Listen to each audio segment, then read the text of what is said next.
This year's Christmas light show took months. No, a year of preparation. It took tons of ideas and designs, to programming and coding the entire display, to building and constructing props, and then actually testing the whole display to make it all come together for one awesome show. And honestly, it turned out flipping amazing. So now, why don't we take a look at how this entire display works?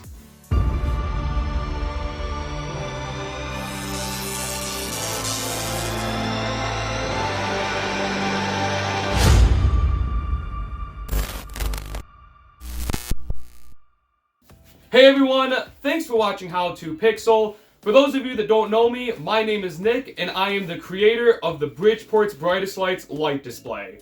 This year's display took so much work in preparation, and now I want to share with everyone watching how it all came together and how the whole display functions. This video is one of many videos I plan on posting about this year's display and going through every little part of it and how it works. So this first video is going to be an awesome one. This is going to be a whole overview of the entire behind the scenes of the show. We're going to go through the control center, as I call it back here, that makes the show function. We're going to look at the props, we're going to look at the controllers in the yard, and it's going to be one giant awesome video showing all of these different things. Then in future videos, I'm going to go way more in depth on the configuration and programming I had to do on each of the computers and controllers to make them work. So things such as checking out the output strings on my Falcon controllers. And then there's going to be videos about each prop individually. So I could spend a whole video explaining how that prop works, how I built it, so you yourself can build it. And if I was to include all of that in this video would be 4 hours long. So that's why that's all going to be in its own videos. But this video is going to be the entire behind the scenes squished into one video. And because of that, it's going to be pretty long. So please feel free at any time to use the timestamps in the scrub bar and the description below. That way you can skip right now to what you want to see. This video is going to be broken up into 4 main parts. The first part is what I like to call the information dump. I'm just going to tell you every little detail about the display, such as how many pixels there are, how many controllers, everything like that. The next part is going to look at the main control center right here, as I call it, and everything back here that makes the display work. For the third part, we're going to look at the other controllers out in the yard and how all of those communicate with these controllers back here.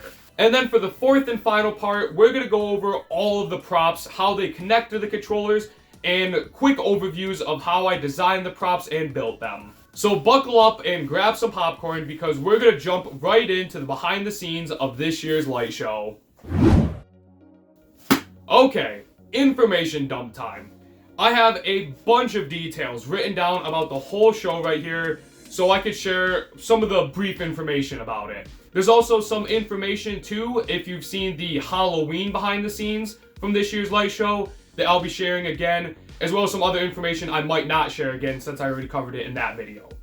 But first off, for this year's 2025 Christmas light show, there are 6,680 smart RGB pixel lights. For those of you who don't know, pixels are super awesome smart lights that give you the ability to control each individual bulb. You can make every individual bulb turn on any color you want, anytime. They're super awesome. We also have a couple of new things in the display as well. This year we have 4 DMX moving heads on the roof, and for those of you that have watched the channel a lot, you'll know that this is something I find amazingly awesome. I've wanted to add moving heads into the light show forever. I just didn't have the ability to, but this year I finally got to add them. They look so awesome in the videos I recorded. I highly recommend checking them out on Bridgeport's Brightest Lights. And if you ever have the ability to add them, while yes, they are a whole lot of work, they are amazing. So there are 2 different types of moving heads up on the roof, and I will be going over them when we go outside. We also have a screen made up with a bunch of P5 panels, so I can play videos, I can have text, I can play effects on it. It really gives me the ability to do a lot of cool things with the show. That's been in the show for a few years, and something else that's been in the show for a few years are the DMX bracelets and wands. These are awesome things I added to the show back in 2022. They each have an LED inside of them, and I can wirelessly control it so people can bring the light show into their own car, as I like to say.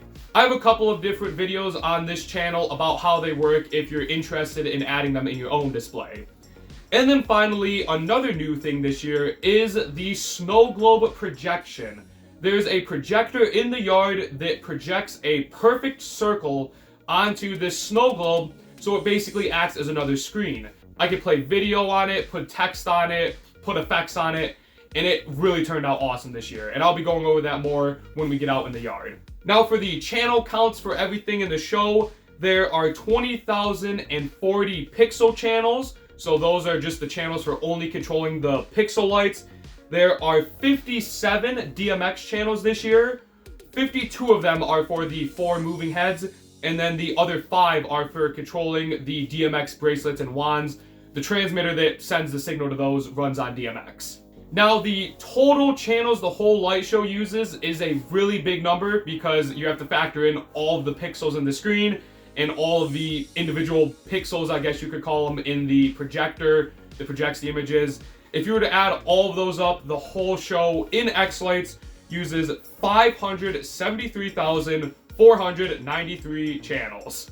So the screen and the projector skew the data just a tiny little bit because of how many pixels, I guess you could say, are in each of those. Now, as for all of the hardware and technology that runs the show, there are lots of different things in the display. There are 2 Raspberry Pis running Falcon Player, which is the main software to control everything. There are 2 Pixel controllers that talk to one of the Raspberry Pis. There's an F16 V5 and an F16 V3. There are 6 smart receivers connected to those controllers, so I can have Pixel ports located in different spots of the display without having to buy more controllers just for those areas. There's also a color light card, which is used for controlling the panel screen. That communicates also to one of the Raspberry Pis. There's also the bracelet DMX controller that I talked about. There's an FM transmitter to get the music for the light show over onto the radio so people can tune in and listen. And then there is a total of 10 power supplies that are used to convert electricity that comes out of an outlet down to a much lower voltage, which is normally 12 volts DC for most of the display. These are needed because all of the pixel lights run on 12 volts DC, and they can't take power right out of an outlet because that would make them blow up. So there are 6 350 watt Meanwell power supplies. There's a single 1200 kilowatt HP server power supply, and then there are 3 5 volt power supplies that are used to run the screen, since the screen takes 5 volts instead of 12 volts. There's also a router up here that we will look at in a minute that is used to create a separate light show network. There's smart plugs that power on and off all of these devices when the show is running and turns them off when the show isn't running. And the final thing this year that is something new is there's an Arduino Nano in the display used for controlling something specific. That is used for the snow globe, but we'll go over that when we get outside. Now, all of those devices are used to control numerous props in the whole display, from things like snowflakes to a roof outline, window outlines, mega tree, candy canes, peace stakes, lots of different props, and I'll make sure to go over all of them. So that's all the random information I wanted to talk about. Now we can move on to the next part of the video, which is looking at the whole control system. Okay, so all of this is what I like to call the main control center. I talk about this in every behind the scenes video, and this is where most of the electronics are kept that run the show. Technically, all of this doesn't have to be in one centralized location. I could keep the light show router inside, the Raspberry Pi inside, the FM transmitter inside.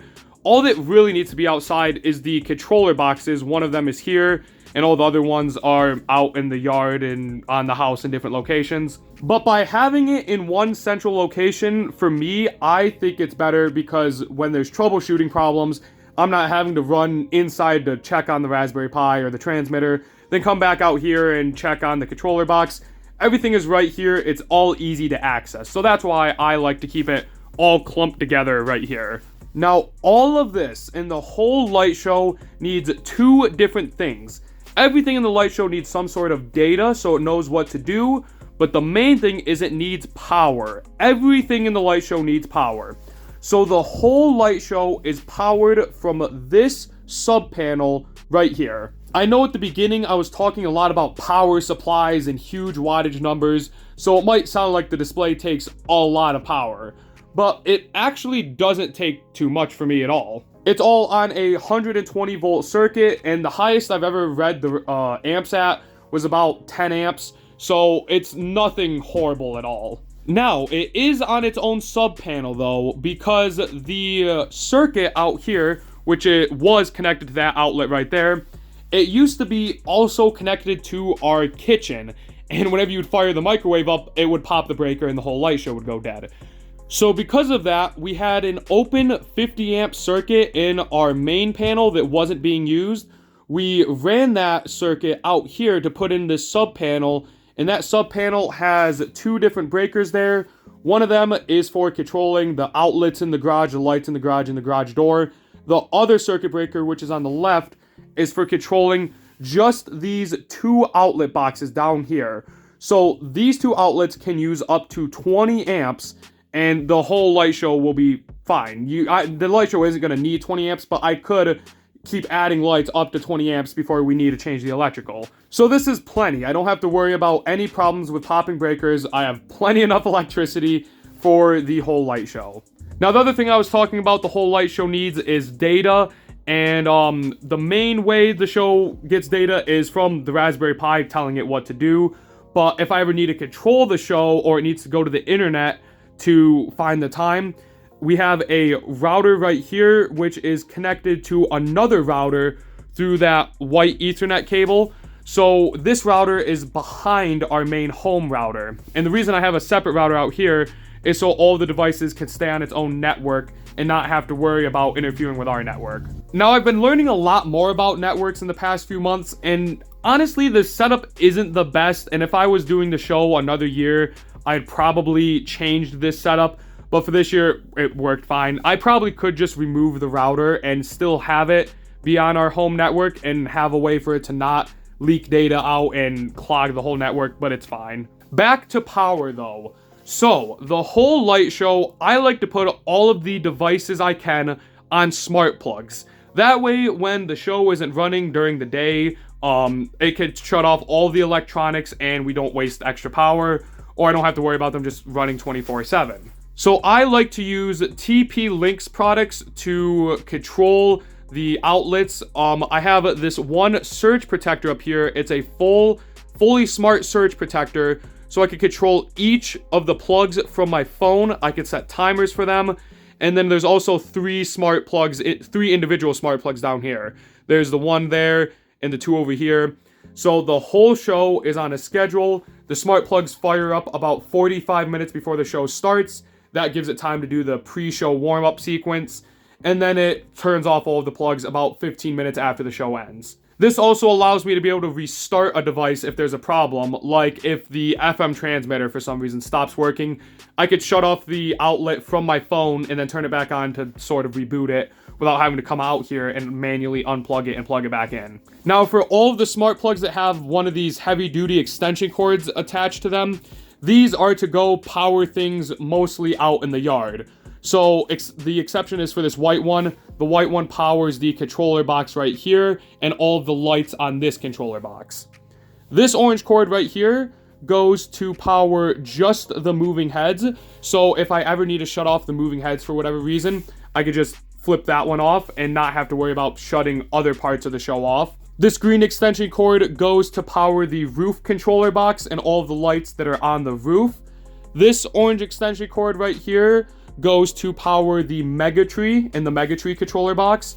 This orange extension cord right here, this powers everything in the yard. So the 2 controller boxes in the yard, the projector in the yard, anything that's in the yard is powered by that. And then this final green extension cord right here, this powers the screen and everything that the screen needs, like its controllers and power supplies.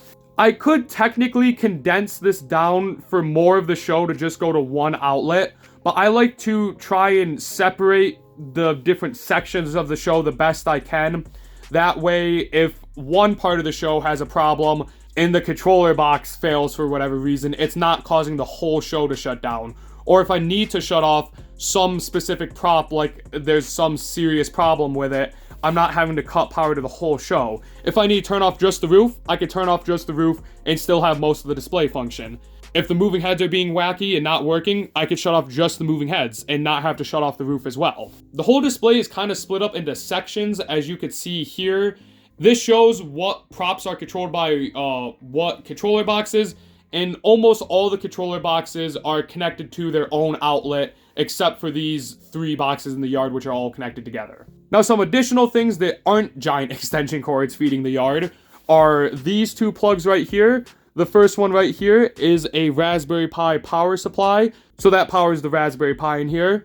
The next plug powers the FM transmitter, and then the final plug down here powers the DMX bracelet and wand transmitter, so I can transmit signals to those. So up here on the shelf, we have some of the important devices. First off is this Raspberry Pi right here. This is the main master Raspberry Pi running Falcon Player. It is a Raspberry Pi 4 with 2 gigabytes of RAM.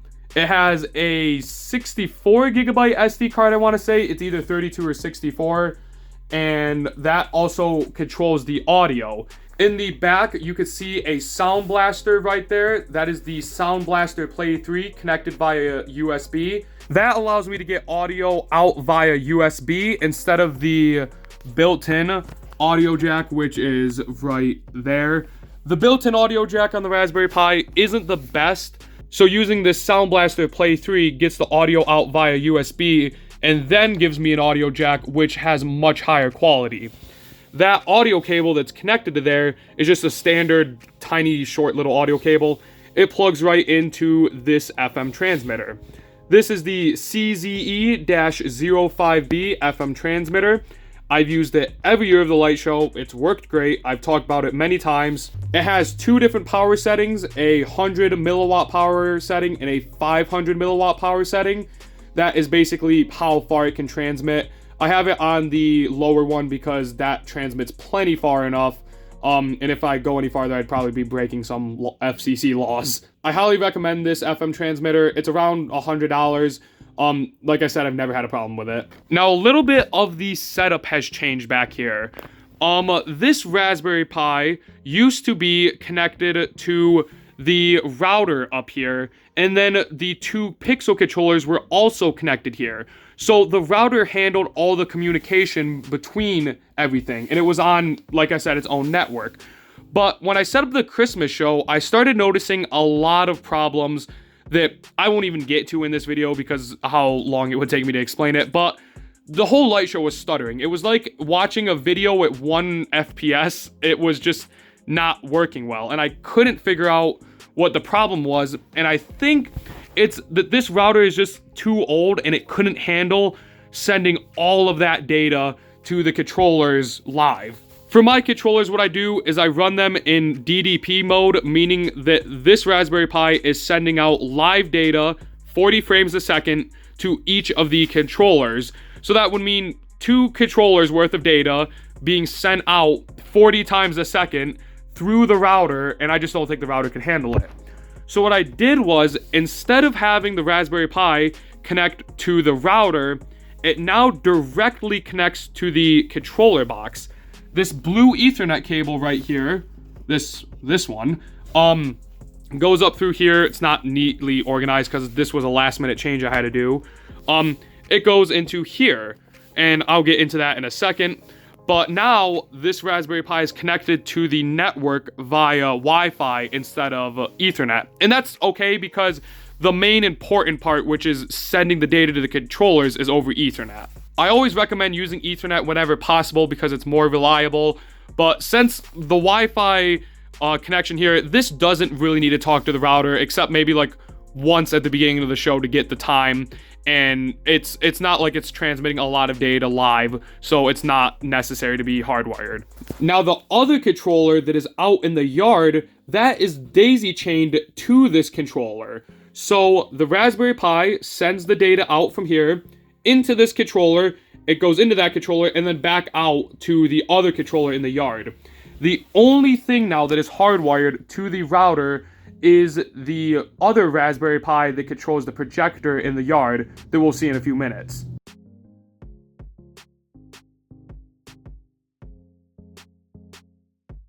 The final thing connected to this Raspberry Pi is this USB to Ethernet dongle, so I can get another Ethernet jack out of the Pi. I need another one because the color light card, which is what controls the panel screen, that has to have a Ethernet connection to whatever device is controlling it, and that would be this Raspberry Pi. This Raspberry Pi controls all of the pixels, all of the pixel controllers, and the screen. The other Raspberry Pi controls just the projector in the yard, and that is out right next to that projector. So I'll come back to this device in a minute, but if we take a look inside this controller box here, you will see we have the F16V3, and on the Ethernet ports up here, you can see that blue Ethernet cable that comes up from the Raspberry Pi, and then this black Ethernet cable goes out to the F16V5. So that's how the controllers are being daisy chained. Now, in this controller box, this is it's like a CG1500 controller box, except it's from a different brand, since the producers of the CG1500 cable box stopped making them. So all it's available now is this other brand. I got this from Wired Watts. Inside here, we have the Wired Watts mounting plate on the back, and we have a single Meanwell 350 watt 12 volt power supply screwed to that, and then we have the F16V3 here. The white power cord right here goes out, like I said, to this surge protector. That's what powers the power supply, and then only the right half of the controller is being powered. This controller really doesn't control that many pixels. It only controls the stuff that's on the front of the house and the garage. It actually doesn't even control everything that's on the front of the house, only a few things. And I don't even need 4 ports here. I'm only using 3, but the 4th one was from Halloween when I needed to control the pumpkins. Those aren't out anymore, so I really only need 3 ports. What I really use this for is controlling the DMX items. The F16V3 has DMX support, and arguably it has better DMX support than the F16V5 does. And I only say that because you can use 4 universes of DMX on this, whereas the F16V5 only allows 1 universe.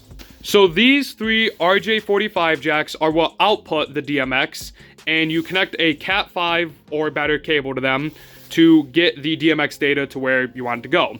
So first off, on the bottom, I have a single normal Ethernet / Cat5 cable plugged in, and that goes out to this transmitter right here, which is the DMX bracelets and wands transmitter. This is what sends out that wireless signal to control, if I can find one right here, these wands in the light show. So, I don't think this one works. Oh, it does. I could control the color that this wand is by sending a signal from this controller to this transmitter, and then this transmitter sends a signal to these wands and the bracelets that I use, so that people using them, they can watch as they are synced to the show. Now the connector is a DMX connector, so I have a RJ45 to DMX converter thing here, so that Cat5 cable plugs right into here, and then that plugs into the DMX jack on the back. And then for the antenna, I just have this little tiny wire here so that the signal doesn't transmit that far. You can see it's just a little copper wire. I have it taped into the hole for the antenna. The old antenna that came with it was like this tall, and it would transmit the signal for a long distance, and I did not need that. So I just got that little wire, poked that in there, and that's what transmits the signal. Now the moving heads are also controlled from this controller, but the setup is a little bit interesting for them. You can see I have 2 Ethernet cables here, but they combine into 1 cable. So what is that? Basically, if you look at this diagram I have here, there are 4 moving heads on the roof, and I wanted them to not all be connected together. That way, if one failed, the other 2 would still work. So I put 2 of them together on 1 DMX universe, and the other 2 together on its own DMX universe. So the signal comes up the middle of the roof, and then 1 universe goes to the left. It gives data to moving head 2, and then 1, and then the other one goes to the right and gives data to moving head 3, and then 4. Now, I was being a little bit cheap and I didn't want to run 2 cables up to the roof. So what I did was combine 2 universes into 1 cable, because one DMX universe technically only needs 3 wires. You need your ground, your data negative, and your data positive. But an Ethernet cable has 8 wires inside of it. So you could technically run 2 DMX universes in it, since that would only take up 6 wires. And if you want to get really technical, I think you could even run 3 universes in it, because you can combine the grounds onto just 1 wire. So you have 3 data negatives, 3 data positives, and then 1 or 2 singular grounds. And this is a custom-made cable, by the way, if that didn't seem obvious. But the way these output the DMX signal is a little bit interesting. The bottom 2 output they each output 1 universe, and then they have ground connections. The top one outputs all 4 universes, but it doesn't give you a ground connection. So the middle one outputs universe 2, the bottom one outputs universe 3. The top one, though, outputs universes 1, 2, 3, and 4. So I could tap into universe 2 by connecting to both the top and the bottom. But since I needed that ground connection, I had to use the top one to get the universes, and then the bottom one for the ground connection. It's really confusing, and I don't want to spend much more time talking about it and soak up all the time in this video. But that's that controller there. It controls everything DMX related, and it controls just a few pixels on the side of the house. And the data is being daisy chained to the other controller in the yard that we will look at in a moment. So there you have the whole control center. Now, really, this doesn't control that many lights itself. It just controls the devices that actually control the lights, if that makes sense. Outside in the yard is where I have the main pixel controller that runs 90% of the lights, and connected to that is all the differential receivers. So really, this is just used to send data out to that controller, and then that controller is what makes all the lights work. So the next part of this video is where we will go out and look at all of the controller boxes out there and how they work. However, for me, at this current present moment, that giant snowstorm is coming in. So that will have to be recorded another day, and by the time you see this next part of the video, it could have been weeks later. So let's jump to future me. Thanks, past Nick. It's future Nick here, and yeah, I was right. It's like 3 weeks later. A lot of the snow has melted, so I could finally show off most of the display. But it is still a little cold out. Some snow is still falling, but I'm hoping to show off the display the best I can now. So it has been about 2 or 3 weeks since the display has ended, and therefore I have not kept up maintenance with it as well, especially since it's been completely buried in snow and I haven't been able to access it. So because of that, a lot of the display is falling apart. It's still together enough for me to show you all of the props and how they're built and stuff, but just know that it's not looking the nicest right now, and that's because I will be taking it down after I finish recording all of these videos. But like I said, I want to get started first with the controller boxes, showing off where they are and what's inside, showing off the props that they run. Here in this picture, you can kind of see this like diagram I came up with, showing what controller boxes control what props. The boxes with numbers on them, that's the controller boxes in their exact locations. So let's start off with the main controller box located behind the Dragon. So over here near the Dragon in the light show is a controller box right behind it. And this one has the main F16 V3. It has a bunch of pixels running off of it, and it has a bunch of differential receivers also connected into it. So this box is really crowded with a lot of different things inside of it. And honestly, I should have bought a much bigger controller box for this, or just not have as many pixels connected directly to this box. And because of that, I am using 15 of the 16 ports on the F16 V5, and that causes a whole lot of cables that have to be shoved out the very few holes that are here. I have to have a bunch of Ethernet cables for the differential receivers shoved through the holes. I have to fit 2 power supplies in here. Power injection wires have to fit in here, and I barely made it all go through the few holes that I have in this tiny box. So if I could redo this, I would get a bigger controller box, or just add another one of these smaller ones so not everything is crammed in here. But let's take a closer look at what exactly is inside. So obviously, first off, we have the main F16 V5 that is mounted to a Falcon controller's mounting bracket from Wired Watts, and then that is mounted into one of these CG1500 boxes. Along with the F16V5 inside, there are two 12-volt power supplies from Meanwell. They are the 350 watt models, so I have a lot of power I can use for all the pixels that are connected in this box. So this makes it very nice, and I have a double power supply mounting bracket from Wired Watts to allow me to be able to fit both of those power supplies. This one is on top of the other one behind it. I have one main extension cord coming in, which is this green cord wrapped up in this whole mess here that has gotten destroyed from the weather. It goes in here and it powers the power supply in the back, and then I have some extra wires screwed into the power terminals on the first power supply to then jump power to the second power supply too on the AC side, so that way one cord can power both power supplies. Then I have two cables from one of the power supplies powering the V1 terminal on the left side, which powers the left 8 pixel ports, and then the top power supply has cables going to the V2 terminal to power the right side of the controller and the pixels on that side. Then I balanced out which props are on which ports to make it about an equal load, so that way I don't have like many thousands of pixels on just this side and then only a few hundred on that side. It's balanced so that I'm not using one power supply way more than the other. It's not perfectly balanced, but it's at least pretty close. Then you'll see this main black Ethernet cable right here.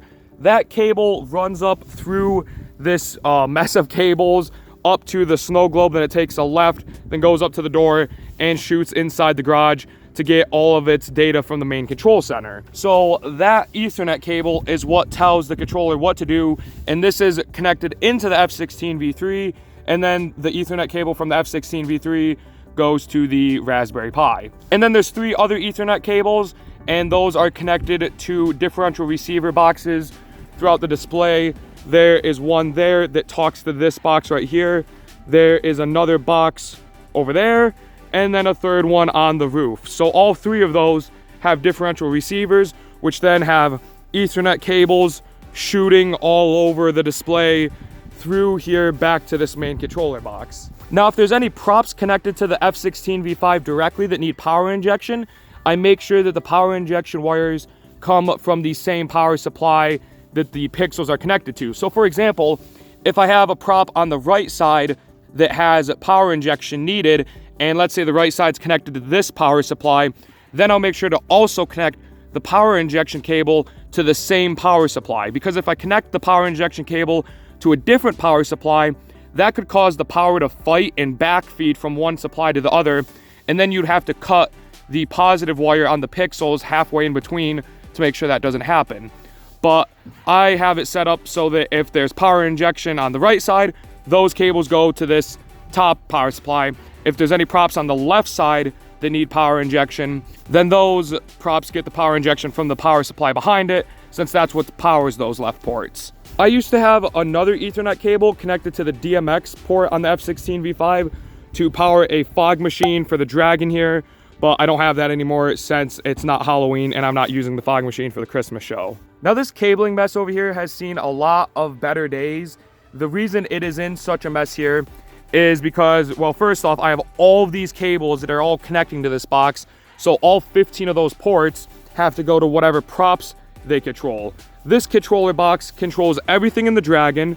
It controls half of the piece stakes, all of the mini trees, these 2 arches on this side of the yard, these 2 candy canes on this side of the yard, the snow globe, and I think that should be it. But all those props need to have wires all running over to connect to this controller box, which is why there's so many wires in the first place. And then I had a bunch of problems with animals coming and chewing up the wires, like this white Ethernet cable, so I had to make a bunch of DIY repairs, and they held up for a month and they were fine. But because of that, I had to fix a bunch of those cables, and then I tried bundling them up and hiding them. That didn't work. And then there's a whole story where Bob the Dragon flew away because of severe weather we had. That yanked cables all over the place around here. So it's a mess back here. And like I said, the display's over anyways. Christmas time has ended, so it's going to be taken down as soon as I'm done recording. Now, moving on to the next controller box, we have this one right here. This has differential receivers in it that connect to that box, like I said. And this box controls these two arches, these two candy canes, the piece stakes on this half of the yard, the piece stakes and all of the piece stakes in the back of the yard, and then the driveway arches that go across. You can't fully see them right now because there's a vehicle in the way. I'll move that later. But these are 3 driveway arches that go across the whole driveway. Those are also connected to this one controller box. So inside this box, we have 2 version 2 differential receivers. There's a total of 7 ports being used out of the 8 ports this box has to offer. And this black Ethernet cable right here, that's the Ethernet cable that connects to the controller box down there. It jumps in and goes to the first receiver, and then I have an Ethernet cable jumping to the second receiver so that they both are chained together and getting data from the F16 V5. There's only one 12 volt 350 watt mean well power supply in here because there isn't enough pixels connected for more power needed. One power supply is enough. You can see I have the AC power cord running down and then up to power the power supply, and that runs down over here, and I'll talk about how all the boxes get power in a minute. But then out of the power supply, I have power wires going to power both of the receivers. This box has no power injection in it. It has another Falcon controller's mounting plate from Wired Watts. That's in a CG 1500 box. And then to hold this box off the ground, and it's actually the same for the other box, I just didn't get to show it. All it is some little DIY contraption I made. For this one, it's just a flat board screwed into PVC pipe because I ran out of stakes. So I had a bunch of extra PVC pipe. I used those as stakes. And then I screw on the controller box to this back plate before I put in any of the controllers. And then I just hit that into the ground, and yeah. And then you could see a bunch of the cables coming out to go everywhere to the different props. Some of them are still buried in a little bit of snow. All of the cables are just normal 3-core 18 gauge wire. Most of them are custom made, meaning that I just found out the length of wire I needed. I cut wire for it and soldered on pigtails to both ends so it could connect to the pigtails coming out of here and then connect on the pigtails to whatever prop it's going to. You also see I tried to label some of these cables so I knew where they went, and that worked okay, but with all the weather, the labels have been peeling off and flying away. It's not a huge deal though. And then if there were power injection wires, most of the power injection wires in the display are 2-core 16 gauge wires. So basically speaker wire. And those work fine for power injections. Unless I have like a really high power demanding situation, then I might have a 14 gauge power injection cable somewhere. Most of them are 16 gauge. Moving on to the next controller box is this one. This is the tree controller box. And if you had to guess, what do you think it controls? It controls the whole mega tree. So that box has 2 differential receivers in it again. It controls this whole mega tree, which I'll go over in a minute, controls the star, and then it also controls this window and wreath right here since it's close to this controller box. This controller box has a 50-foot Ethernet cable to go just from there to here. You can see I have it all bunched up in there because I got lazy and no one's gonna notice, so I didn't make it look nice. And let's take a look inside this controller box. Hopefully no spiders jump out at me because I have honestly been having spider problems where they think they can live inside it and this is a nice warm home for them. No, it's not. Anyway though, in here we have 2 differential receivers. Like I said, these are V5 versions, SRX1, meaning that it's just 4 ports per receiver, but it's the newest version currently. And all 8 ports that are in this controller box are being used. You'll see the white Ethernet cable coming in to the first receiver here, and then I have a black Ethernet cable, a short one, jumping to get signal to the second receiver right there. Now this box is a little unique. I got all of the parts from it from a store called All Things Pixel, but I don't think it exists anymore because when you try to go to the website, it just doesn't work. But anyway, this is a different mounting bracket inside, and it was made to hold a HP server power supply, which I'll show in a minute when I take this plate off. That way you can have a massive power supply in here without having to get like 3 Meanwell power supplies, just one great big one, and it fits in here perfectly fine. And then I have these little sticky tab things that stick to the back plate, and then I can put the holes in the receivers through them so it snaps on there, holds them in great.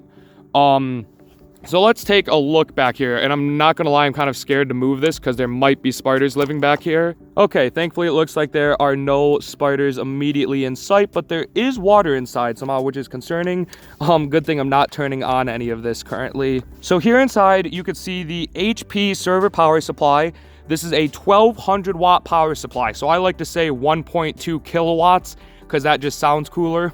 On the side, you have your 120 AC volts coming in, and then it outputs 12 volts DC power on this side through this little bracket that I'll show in a minute. But here, it has the power plug, or it takes the power plug that you normally see on like a computer or a monitor. So I had to get one that was at the correct angle so the whole thing would fit in here.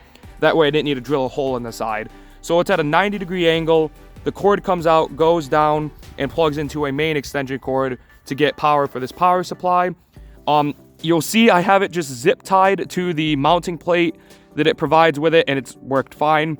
But however, there aren't normal terminals on this power supply. Normally you can, with the Meanwell ones, you can just screw your wires right in. This one has little pins that stick out, so you have to buy some sort of like bracket or adapter to connect to those and then give you terminals. And you can see right here on the side, that's what this is. It connects through there, which you can't really see too well. And then it gives you like 4 positive and 4 negative terminals to connect all of your things to. So in here, it uses all 4 of those terminals. 2 of them go to the 2 receivers down here. And then the other 2 go to this power distribution board right here. And this is needed because the Megatree needs a lot of power injections since there's a lot of pixels in it. And instead of having to manually create my own wire with a fuse in it, since you should always fuse your power injections, I got this board from Hanson Electronics that gives you 8 different outputs, and all of them have 7.5 amp fuses. So that way I could plug all of my power injections into there without having to worry about adding a fuse to each individual one. So that's it for the inside of this controller box. This one is really unique since it has that HP server power supply, but the rest of them are pretty normal, like with just Meanwell power supplies in them. And let's move on to the final controller box. So this is the final controller box right here. It sits on the roof and it controls almost every element of the show that is on the roof, minus the moving heads that you see at the top. Those 4 moving heads are connected directly with a wire over there. That orange wire that you see, that goes directly to the inside of the garage, and they connect into the F16 V3 in the control center. But this box controls all of the snowflakes up there, the whole roof outline, and all of these singing faces right here. It has this white Ethernet cable that goes down. You can see it on the ground, and it connects into that box over there, so it can communicate with F16 V5 since there's differential receivers in here. So if we open this thing up right here, you will see it's a very similar setup to the other receiver box on the ground. Ooh, there's a stink bug in there. That's disgusting. How did that get in there? Let's just try and ignore that. You'll see I have more Meanwell 12-volt power supplies. Again, 350 watt versions. There are 2 of them, also stacked with that double mounting bracket so I could stack the power supplies on top of each other. And then I have 1 V5 receiver and then a V4 receiver, both SRX1 variants. And now this box honestly has an interesting story behind it. So originally, this white Ethernet cable that goes to the F16 V5, it was connected to this receiver, and then that yellow Ethernet cable jumped from that receiver to this receiver over here to then share the data with that. However, one night, the snowflakes were acting very odd, and the snowflakes are connected to this receiver right here. So I came up here, tried to do a bunch of debugging, and after about an hour, I figured out the Ethernet jack on the first receiver right here was screwed up, and it, like when I wiggled it, it would give it the correct signal, and then like if I wiggled it the wrong way, it got loose, and then it wouldn't transmit the signal. So I thought I was gonna have to flip-flop everything in here and have this be the first receiver and this one the second one, and I thought I was gonna have to move around the ports and whatnot. But all I did was just switch the Ethernet cable to come to this one first, and since the dial is set for it knows its order, and it knows that this is receiver B and this is receiver A, I didn't need to do any reconfiguring at all. It automatically knew that, oh hey, I'm going in order BA instead of AB. So it knew, oh, the snowflakes are first. So I need to give it the snowflake data first and then the data for the rest of the roof. It was able to figure that out. And I could go more in depth explaining exactly how I did it because it makes sense to me now after thinking about it. But I'll save that for another time so we can keep this video moving. Inside here we have a wired watts mounting bracket, and this is a CG 1500 box again from Cable Guard. They don't exist anymore. But to make this box sit on the roof, I built this frame here, and it has legs that stick out on the roof, and it's at the correct angle for the pitch of our roof, and I just plopped a sandbag on those legs. So I didn't need to do any drilling into the roof. This box just sits here with those legs held by the sandbag, and the box is screwed in to the backboard that I have on this little frame. There are 7 out of the 8 ports being used. Like I said, the 6 snowflakes go to these 3 ports over here, and then the 3 singing faces along with the roof outline go to this receiver. Each receiver is on its own power supply, and then for power injection, once again, the power injection is connected to the same power supply the prop is on. So all the snowflakes, they need power injection, and I have one massive wire for them.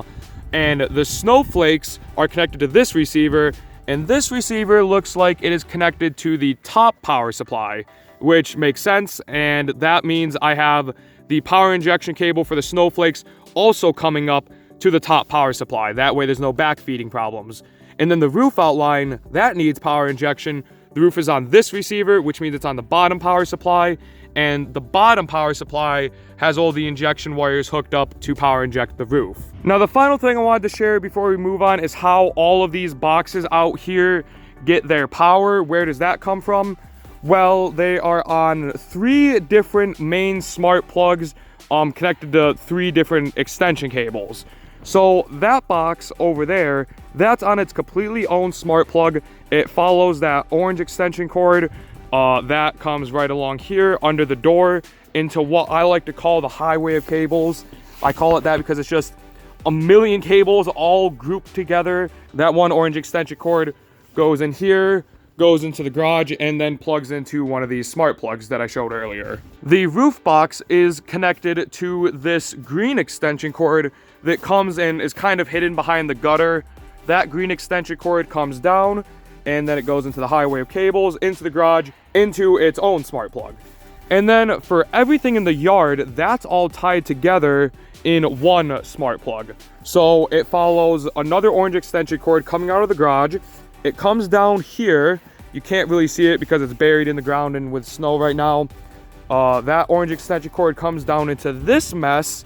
And then right here, I have this box set up with a bunch of outlets inside. So that orange extension cord comes into here and gives me 6 additional outlets out here in this waterproof enclosure. And I could plug in everything in the yard into this. Now, it doesn't look the nicest, and that's because I was going to stake it in and make it look nice, but I just kind of shoved it under there, and then the show started, and then I forgot to fix it, so I left it there. One of the cables coming out of there is another orange extension cord going this way to power that controller box right there. There's a green extension cord that comes out of that box, which goes up here and then around to power that controller box over there that powers most of the show. And then the rest of the things that are plugged into there are what power the projector and all of the electronics inside for the snow globe, which I'll cover those later. But I just wanted to show how all of these boxes get power. It's through this network of extension cables. And yeah, that's really about it for the main controller aspect of the light show.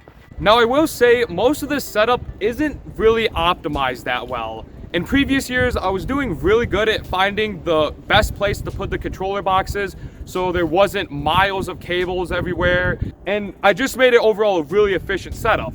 However, this year, I don't know what happened, but I don't think I did the best, especially with having the main controller all the way on the other side of the display. It just makes it so there's miles of cable everywhere. And the way I set up the differential receiver boxes aren't the best. I wish I moved things around a little bit more, but I didn't. So I learned now that next time, if I ever make a giant show again, maybe optimize the controller boxes a little more. But that's everything from the controller aspect. Now we can move on to talking about all of the props in the light show as the snow is picking up now. So since my goal of behind the scenes videos is always to try and keep it short and concise, I'm not gonna go into full depth of every single prop. I'm not gonna explain every little material of it. I'll give a highlight of how I built it and how I designed it to put it in the show. And the main reason for that is because I'm working on a series called What the Prop, and that series is all about making individual videos for each prop in the light show. So depending on when you're watching this, I probably have a lot of videos out just for individual props.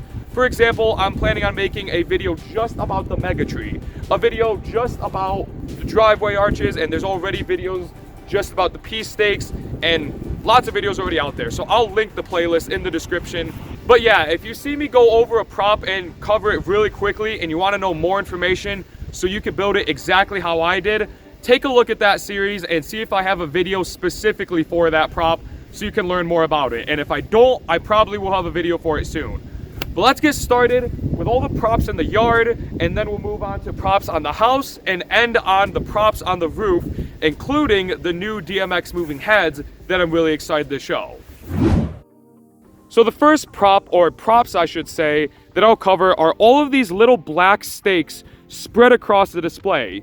You may have heard me call these piece stakes earlier in the video, and that's what they are. They're basically little stakes with 5 pixels in each of them, and they allow you to create super cool effects if you set them up right to make it look like your whole yard is bouncing. Now you will notice they are kind of destroyed. They're knocked over, they're bent in different directions, they've slid down the poles on them, and that's because with all of the snow that we've had pile up and then melt and then pile up, they've gotten a little bit destroyed. They still function fine, but they've just gotten knocked over and beaten up, so that's why they look like this. But each stake, like I said, has 5 pixels in it, and it has a piece of a coral wrapped in like a triangle setup with a wooden dowel down the back, and that's zip tied to the coral, and then that's just staked into the ground. This coral starts out as a rectangle, and then you fold it around whatever you want to, and it has holes for up to 10 pixels. I use 5 because adding more than that, it would have made them really dense, and I don't think they need to be that dense. I got the coral from Holiday Coral. They sell huge strips of these that you can then cut down to make them however long you want. I chose to make them long enough to fit 10 pixels, but then I used 2-inch spacing, so it came out as 5 pixels. And then these pixels are a little bit unique. I got these pixels off of Raywu store on AliExpress. They are made specifically for this because they have a wire that comes down, it enters the bottom, and then the signal travels up and then back down, so the wire starts and ends at the bottom, making it easy to go to the next piece stake. And you can buy them in multiple different sets, but I got them in sets of 10. So there's 10 stakes, all spaced with about 3 feet of wire. And then I punch those into the coral, and I get 10 stakes. I put them out wherever I want them to go in the yard, and then connect the next 10 stakes. The only hard part is when you have to replace pixels if they go dead, it's very tricky because these are now 4 wire pixels since you have a data line going up, and that data line is what tells each pixel what to do. And when it gets to the top pixel, it shoots it back down to go to the next pixel over there. So that is a little bit confusing, but as long as you buy extras, you won't need to repair them. I didn't have extras, so I did have to do a DIY repair. Now, something I try to do is when I set them up, I don't put them in perfect lines in like a grid. I kind of shift them around, and that way you could see them better from the road. If you're looking directly on and they're in a grid, they're gonna hide each other behind them. But since they're kind of offset, that allows you to see more of them. All of the stakes are set up to be on 3 different groups. The left half of the yard has 40 stakes on one group. The right half of the yard has 30 stakes on one group. And then the whole back portion, that's an additional 30 stakes on another port. The 2 sections with 30 stakes don't need power injection, but I did power inject the side that has 40 because that started to get a little bit funky towards the end with flickering pixels and dimmer pixels, so I power injected that. Moving on, we have these 5 mini trees in the front of the yard. I really loved having these things, especially just using the stars to flash. They look really cool. These are from Biscoyo. I'll pop a picture up on the screen. You could buy these in white variants, black, or green, and I chose green because trees are green normally. And they turned out looking really nice. So what you have is 50 pixels on the tree itself, and then I think 20 in the star. You have the start pixel down there. You can see the pigtail where it comes in, and then your first pixel is down there, shoots up and then back down, and then up and down for all 5 of these rows. And once it gets to the top, it goes to the star, and then the star is where you have your ending pigtail. When you buy this, it comes with a flat sheet of coral for the front, and it has slits in it so you can bend it around, and then you zip tie it to this back piece, and that's what keeps it the tree shape. Then you have to use your own type of stake to zip tie it and set it on the ground. I just used a little piece of some sort of metal stake. I don't really remember exactly what it is since it's been so long, but it sticks out about 1.5 feet, I'd say, and that is just shoved into the ground. And then for the star, it sticks down into the front of the tree here, so these 2 pixels also go through the little part of the star, and that is what holds that on there. So each mini tree has 70 pixels, and all of them are on one port for a total of 350 pixels on that port.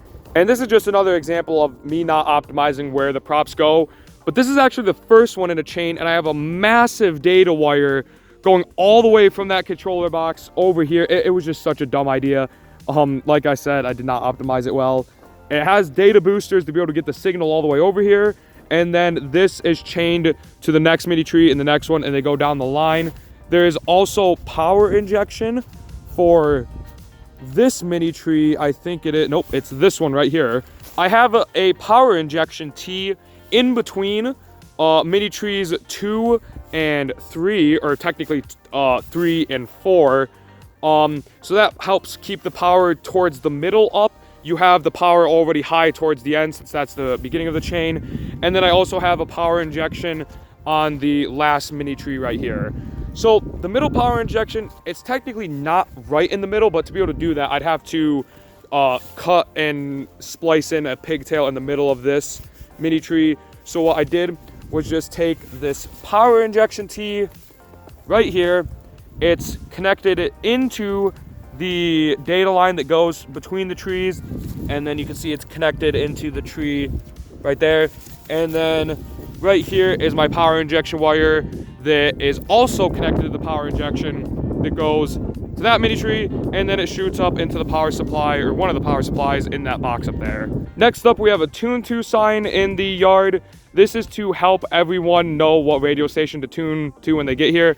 I have it show up on the screen every now and then, but this is like the main sign, so this is always saying tune to our radio station, which is 90.7. What this is just a giant sheet of coral board I got from Biscoyo.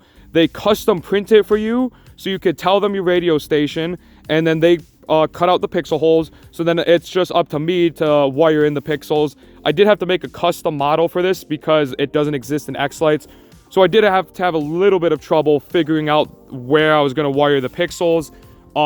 You'll see in the back, the wiring kind of jumps all around. I have it start down here, then it goes around the whole border, but then it also has to jump around in weird places. Like at the end of the T, I had to leave a hole available up here so the pixels could reach to jump from here to the next letter. That way I didn't need to solder in any wire between the pixels to make the sections longer. So yeah, a nice tune to sign. I don't really put many effects on it. I just leave it on throughout the sequences. It is a total of 196 pixels, I want to say. No, 191 pixels, I think.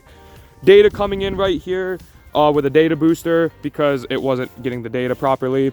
And then we have a pigtail ending right there for power injection, but since I run this at only 10% brightness, I didn't need power injection. To hold it up, I have 2 huge wooden stakes on the back, and those wooden stakes are just simply screwed into the coral board. Nothing fancy, just drilled a screw right through it into the stakes, hammered the stakes into the ground, and then I put a board to help it from like moving sideways in weird ways. However, when we got the massive windstorm that took out Bob the dragon, it also halfway took out the tune to sign, and it snapped the one stake on this side, so I had to make a quick DIY repair. screw in another stake, and you can see the remnants of the stake in the ground right here. That's stuck in the ground. Oh, maybe I can get it out. The ground is a little loose right now. Yeah, no, that's still stuck in there. But yeah, this is where the stake snapped off. So really, the front stake isn't doing anything. There's nothing left to it. It's just this new stake I added on. Moving to the middle of the yard, we have candy canes, arches, and a snow globe. The first one I'll go over are the arches. These are very simple to build. I have a video in the What the Prop series about them. I really recommend adding them to your show because you could create awesome effects with the arch bouncing back and forth. The way I built mine is I took a piece of 1/2-inch PVC pipe.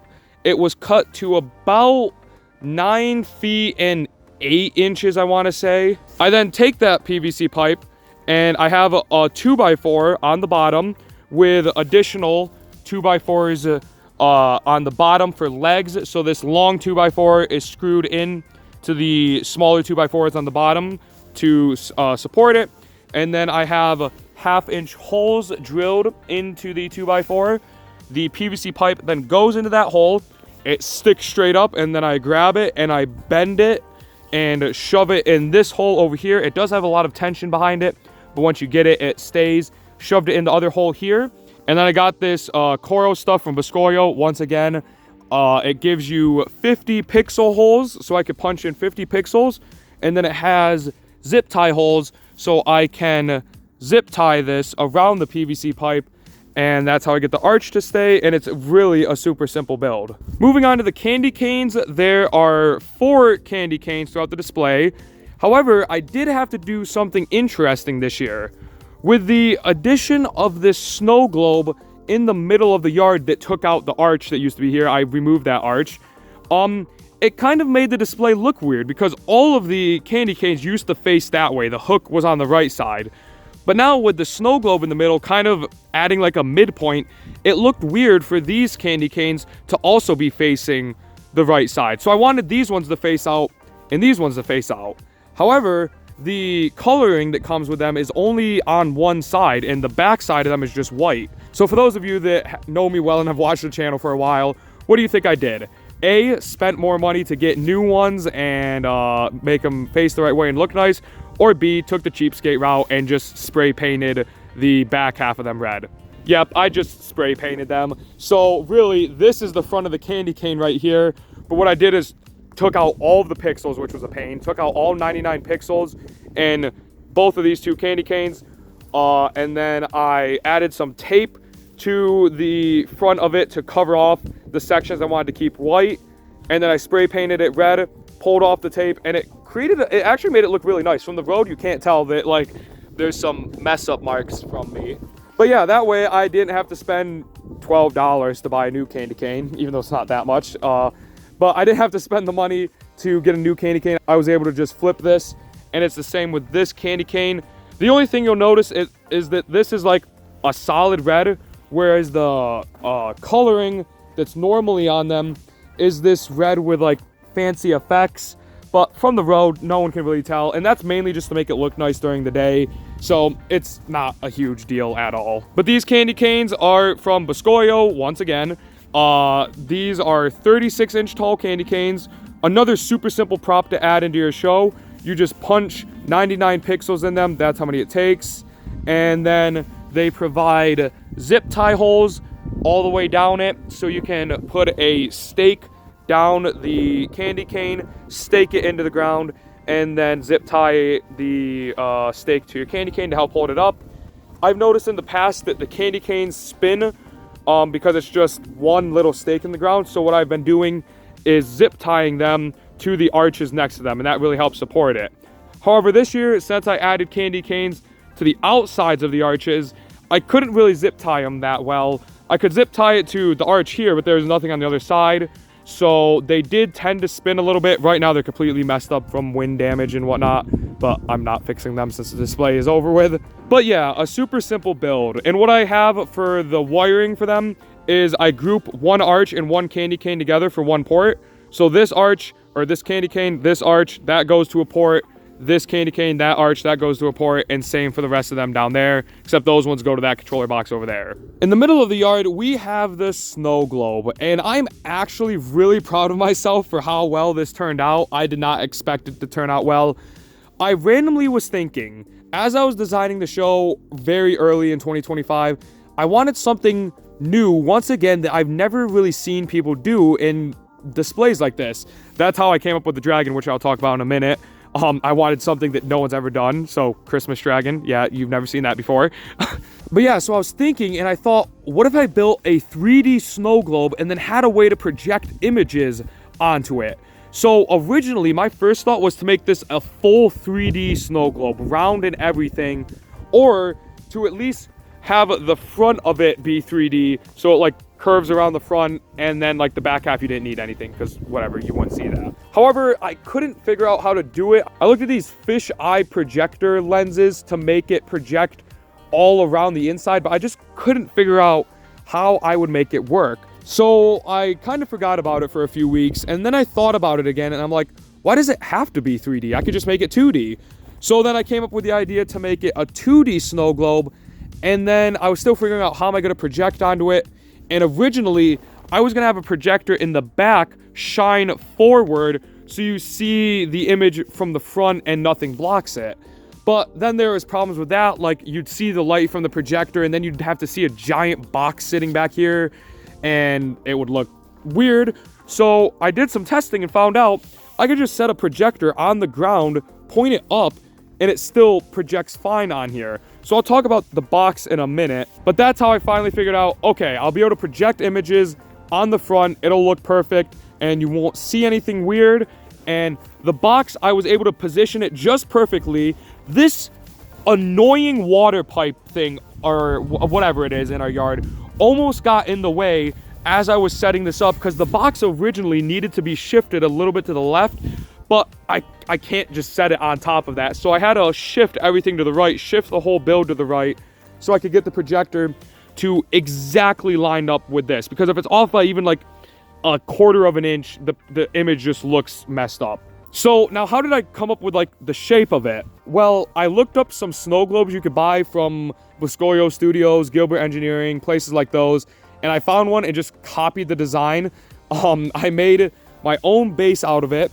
What it is a wooden base with 2x6s. I have two 2x6s that are vertical and then one on top of it. And then I have a 4x4 on top of that, cut with angles on the edges to make the base of it. And there probably was a better way to build this because it's super heavy with all of that wood.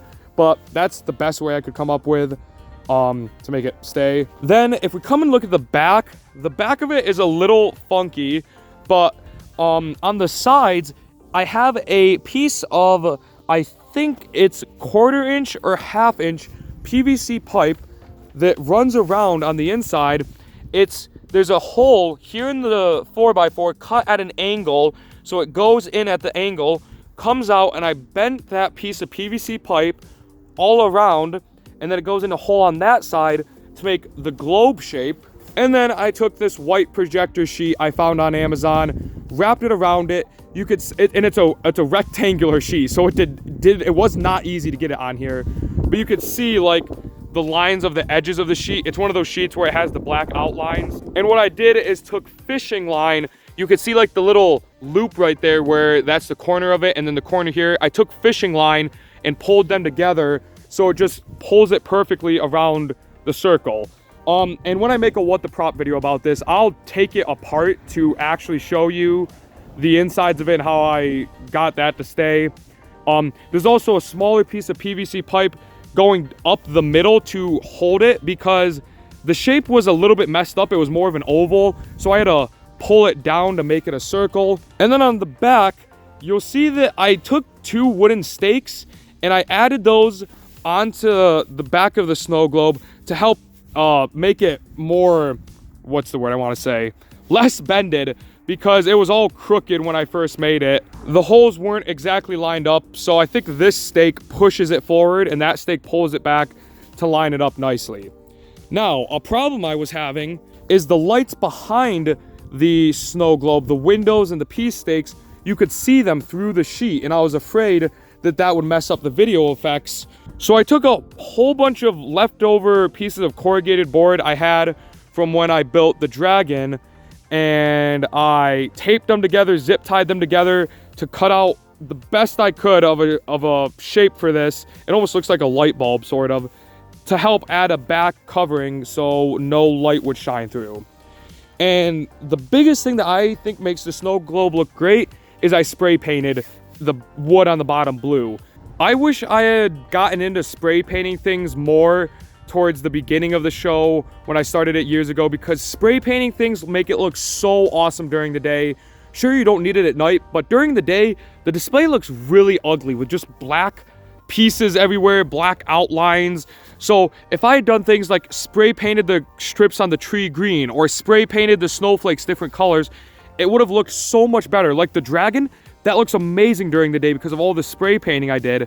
So I think if you have the extra time, add some more spray paint or color to your display during the day so it looks good. So yeah, I spray painted this and it made it look really good. And then finally, to get the pixels on it, first on the bottom, my brain was already out of ideas from finally designing this. My brain was dead. So I didn't come up with any good idea to get the pixels to stay on the bottom. I just was like, you know what? I'm going to set them on the ground. It'll be fine. So they're in just a normal strip, like Biscorio strip. I have pixels on the top, on each like row. I spray painted the strip blue to go with the blue towards the bottom, and then left this top part black so it kind of matches the black outline of the snow globe.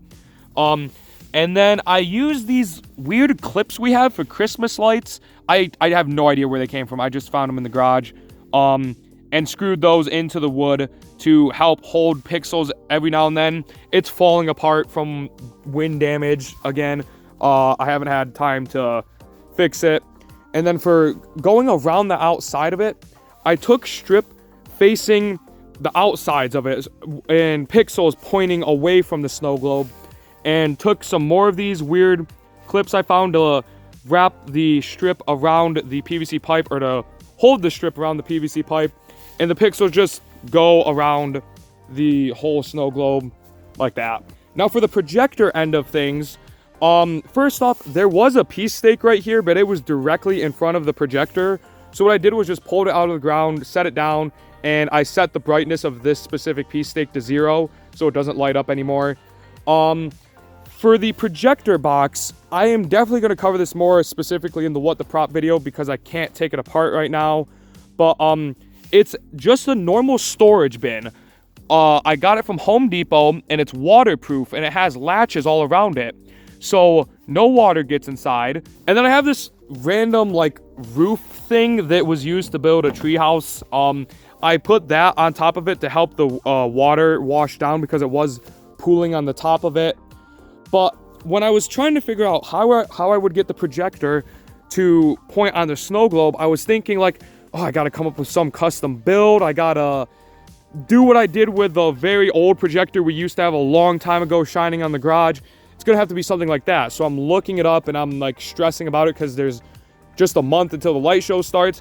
And then I see a picture of someone that just took a plastic bin, like a plastic storage bin, and cut a hole in the front to put a piece of plexiglass. And I'm like, that's such a genius idea. So that's what I did. I took this waterproof storage bin. In the front, there's that hole with the plexiglass, and you can see the projector on the inside. And then on the side here, I did have to drill a hole to fish all of the wires through. So this giant blob of duct tape, that's where all the power cords and the Ethernet cable for the Raspberry Pi, they go up and then in a hole. And then in the back, I have a fan or a vent with a fan to help keep circulation in there so it doesn't fog up the plexiglass. You can see there's a piece stake right in front of it. And then on the inside, I might have some pictures of it when I was putting it together. I basically had to figure out some way to get the projector to sit at the exact perfect spot. So I decided to use Legos to help hold it all in the right area, because I don't have a 3D printer or anything to like make it exact custom build. So honestly, Legos worked fine. It was such a goofy thing, and I will show it when I take the box apart in a What the Prop video. But you can see right there in the front, there's Legos holding it up. holding the projector right at the perfect angle.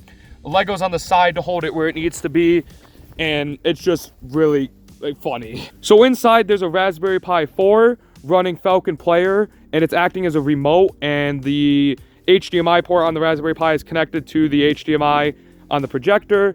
But the only problem is my projector is stupid, and when you turn on the power for it, you have to manually press the button to activate the projector, and that would be a pain because every night I'd have to come out here, open it, and hit the button to turn on the projector.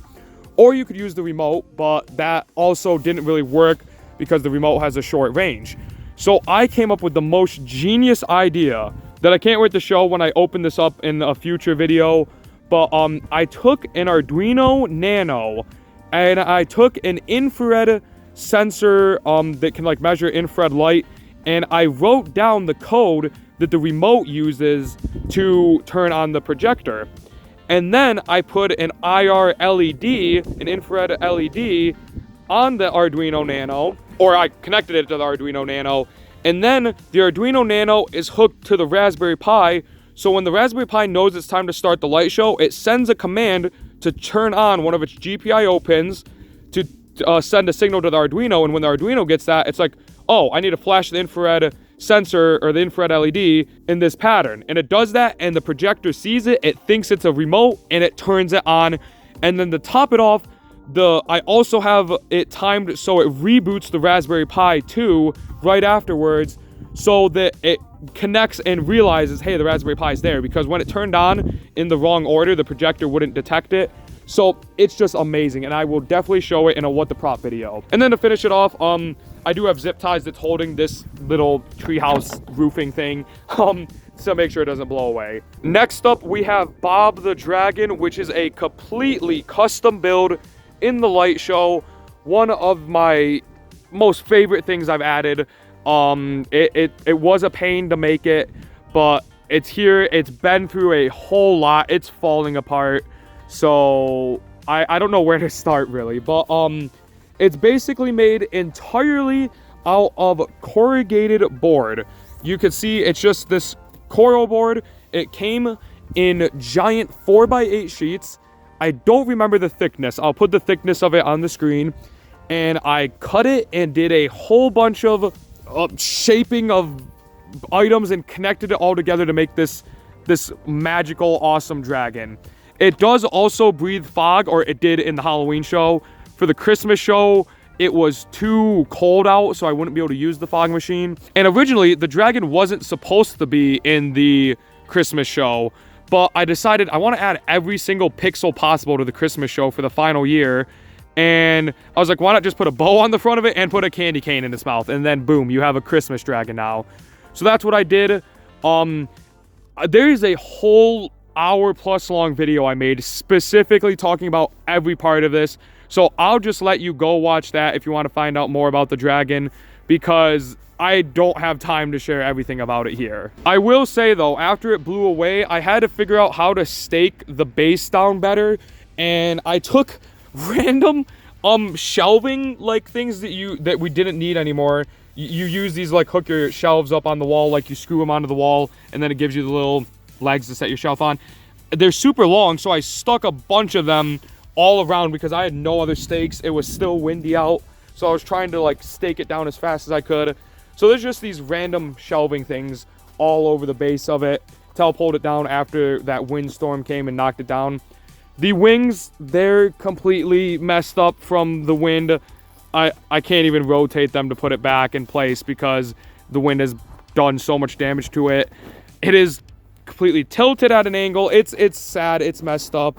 But if you want to see it when it was together nicely, I recommend go checking out that video I talked about so you could see it at its full glory. Moving on, we have the tree, the mega tree. And this is an awesome prop in the light show. It's been in the show since 2021. It's allowed me to create some really cool effects. It's a 12-foot tall tree.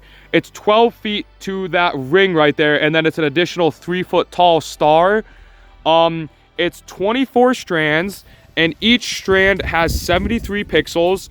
So if you do the math, it's somewhere around 2,000 pixels plus another 300 for the star or something like that. This will also have its own separate video coming soon because there's so much I could talk about with this. It would take me a long time. But to go over the main structure of it quickly, it's 2 4x4s. These 4x4s are 8 feet long and they're crossed at the middle. And we could come around inside the tree to look at this. You can see they're crossed right here. They're cut with notches in it so you could set one inside of the other. And then we have this fencing post right here. I think this is 1 3/8. I always forget that number every year, but I'll put it on the screen. Then that pole sits in a hole, and now I'm rhyming. And that pole goes up to a ring at the top, which I'll talk about in a second. But this pole did not come as one section, so we did have to bolt 2 sections together. The pole kind of gets smushed to an indent part at the end of it, so that would allow us to slip the next pole over top of it, and then we drilled those holes to bolt them together. Then at the top there's this ring from Biscoyo Studio, and this ring allows us to put a bunch of S hooks in the different holes, and then I can attach my strip also from Biscoyo with my pixels punched in it, and I can bring those down from the top, and those can hook down here. That ring has been through a lot and it is really crooked right now, but to try and fix this, because it used to be way worse, I took a section of strip and I double layered it so it was extra thick, and I pulled it really tight down to the back end of the 4x4. Took a bunch of zip ties to pull it down to help counterbalance all of the force from the strips pulling it down that way. It probably isn't too good for it. I know it's a lot of tension pulling on it in both ways. So if I was to do this again, I'd probably find a way to add less tension to the front. That way I need less tension on the back as well. So that ring sits on top of a bolt in the pole. So the pole continues up, and then there's a piece of PVC pipe with a Biscoyo star. The PVC pipe has little bolts that go through the main pole so it doesn't slide down. That star sits up there, and then there's zip ties as well to pull it tight to the ring to help it from spinning. And the way the ring sits there is it's just a thing where you tighten it around the pole, and then there's that other bolt underneath it to help it from sliding down. Since this tree is so tall and acts like a sail, there's also 3 guy wires coming off of it. They're just like simple metal, like what is it called? It's just like metal rope. I don't know the name of it. They're guy wires though. They come into the ground and they are hooked to these stakes that are really far in the ground. We live in a very swampy area, so the ground turns to complete mud with any little bit of water. So we had to get really long stakes to shove them in the ground so the tree won't go flying. And you'll see there's a tiny ring towards the top where all 3 of those guy wires hook to. The guy wires, there's 1 in the back, and then 1 for that direction and 1 for this direction. To hook all of the strips to the bottom, there is this piece of 1/2-inch PVC pipe, and I have these loops on these metal like hook loop things hooked to the 4x4. And you take the PVC pipe, put it in that hole, and then you bend it around. There's another hole there in the front and a hole on the side over there. It helps create this half circle, and then I have stakes holding that down, because once you add the strips to this and zip tie it and tighten it, it pulls it up and then it looks goofy. So I took these stakes, like you can see one right here, it's staked in the ground. Then there's zip ties on the PVC pipe to pull it down. And overall, it's just a lot of tension to try and keep these strips straight so it looks better. And then on the inside, we obviously have the controller box that is just screwed into the 4x4 that provides all of the data for the tree. And like I said, there's 24 strands, so 4 strands are on 1 port. So like, for example, on the end, it will start with this one. It goes up to the top, then it links down here, then it goes back up and down 1 more time, and then there's power injection on the end of it. And then the star is on its own port. It also has a power injection wire, and those I have just zip tied to the pole right here. You can see as they come down, like right here, it's just zip tied to the pole and goes into the box. Also, another thing I've been doing lately to help keep the strips evenly spaced is I've taken another strip horizontally and zip tied it to all of the strips around the outside to help keep them equally distanced apart. And there's another one too towards the top, except it's on the inside. You can see all the zip ties there. That's to help also hold them apart, because once it gets close to the top of the tree, there are not 24 hooks at the top. There are only 16. So there'll be one hook with one strand, then the next hook has 2 strands, and then 1 strand, and then 2 strands, and so on. And it causes them to get really bunched up and hide the pixels up there. So to help keep them all visible, I added that up there too.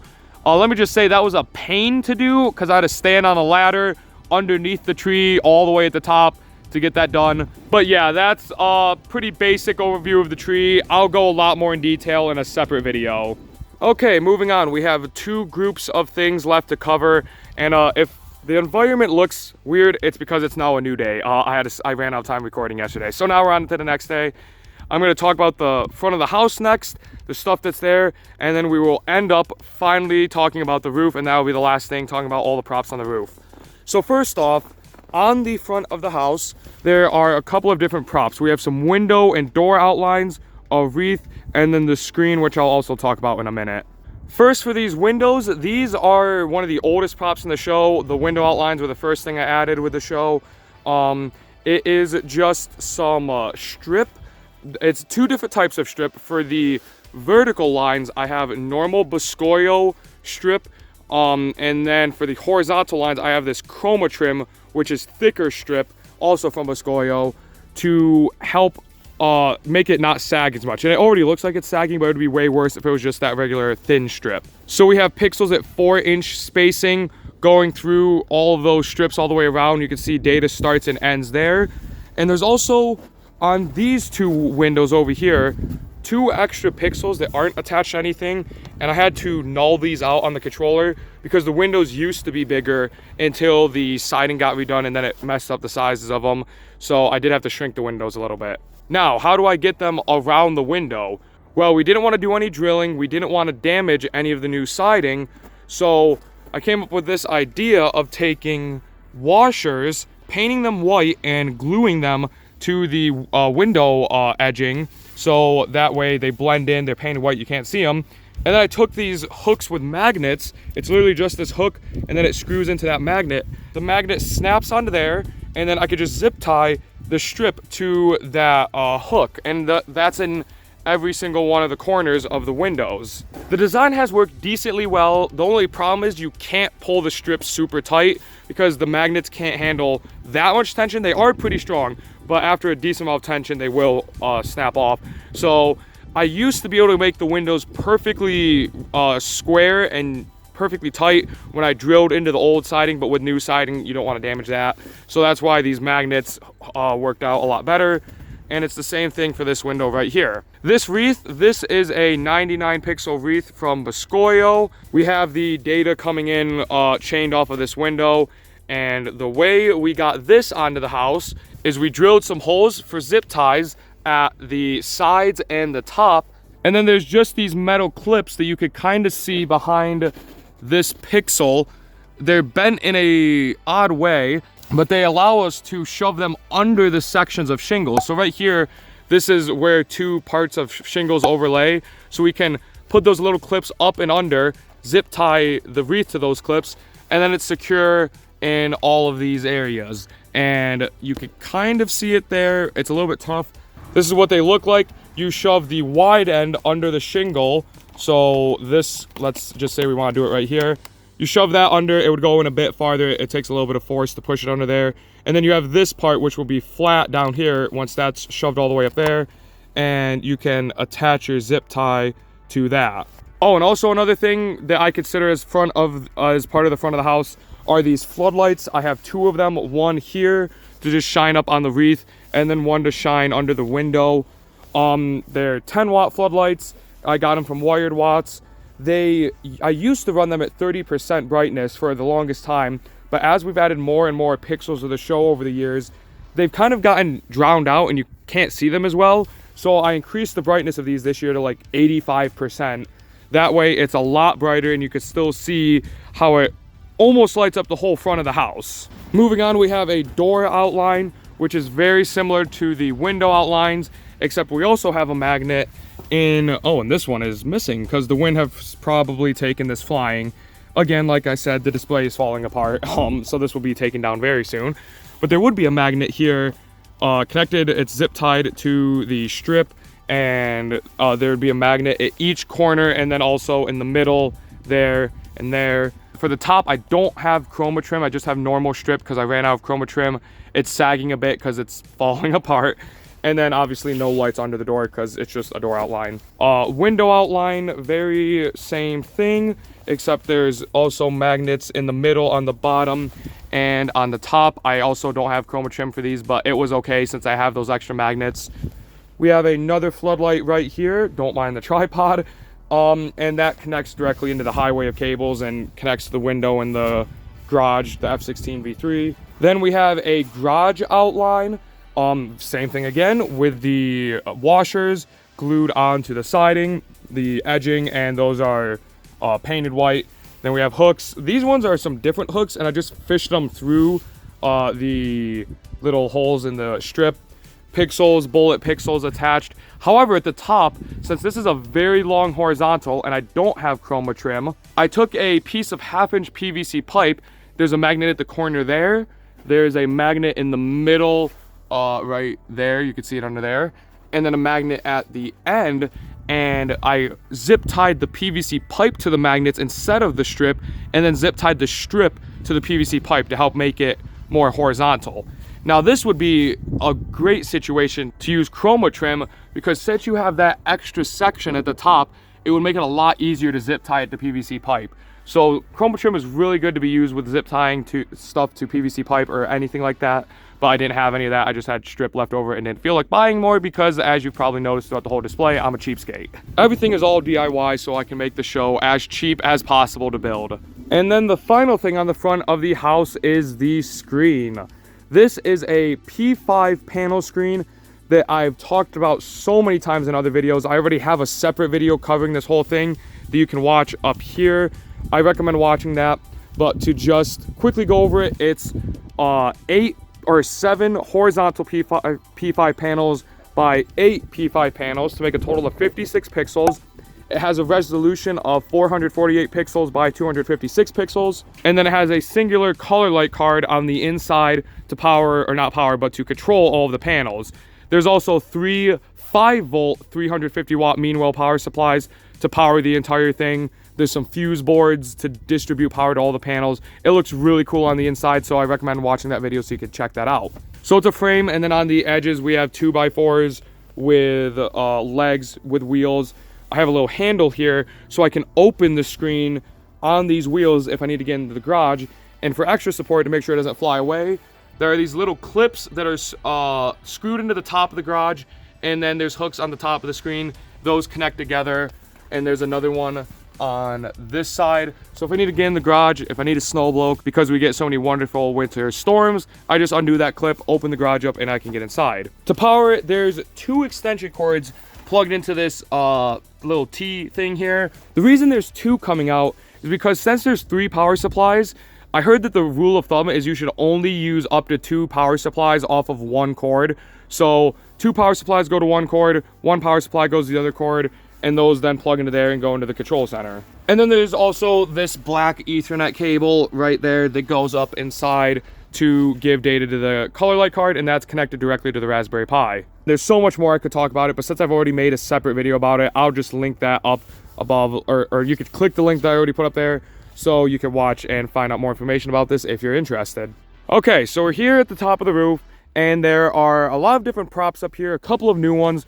So first off, we have the 4 moving heads, which you can see along the top peak of the roof. We have 6 snowflakes. There's 3 different types. We have the roof outline, and that goes all the way around the entire roof. It's actually starting to fall off right there. And I'll talk about that. And then we also have the 3 singing faces at the front. But I'm going to wait to talk about those back when I'm on the ladder over there, since they're closer, and I don't want to get that close to the edge of the roof right there. So first, the roof outline. It is 1 continuous strand of pixels. It starts in the bottom right corner of the roof, and it has a cord going from the controller box over there. Then the data comes this way, down the roof. There is a corner right there. It continues shooting up. Then up here, there's another corner, continues to go down, and then it gets to that end of the roof again, and then there's a power injection down there at that corner. You could see right here, the 2 cables run to that corner. One of them is the data cable, and one of them is the power injection cable, and they both run back over here to the controller box. Now, we used to only power inject the roof at that corner right there, but it wasn't enough, and there'd always be problems with the lights up here.